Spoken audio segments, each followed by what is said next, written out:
بات الحارس الدولي المغربي ياسين بونو على بعد خطوات قليلة من تحطيم أحد أبرز الأرقام القياسية في تاريخ كأس إفريقيا، بعدما واصل تألقه اللافت رفقة أسود الأطلس بقيادته للمنتخب الوطني إلى نهائي البطولة للمرة الأولى منذ نسخة 2004، في رحلة مثالية توجه بمواجهة حاسمة أمام منتخب السنغال يوم الأحد المقبل.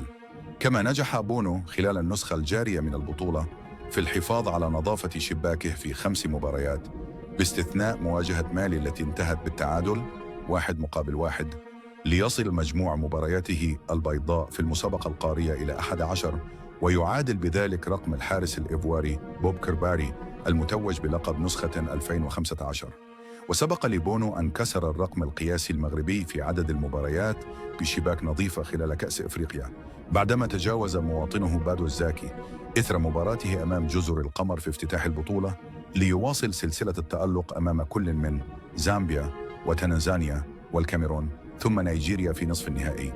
وبات حارس مرمى نادي الهلال السعودي قريبا من معادلة وربما تحطيم الرقم التاريخي للحارس المصري المخضرم عصام الحضري، الذي يحتفظ ب14 مباراة بشباك نظيفة في البطولة،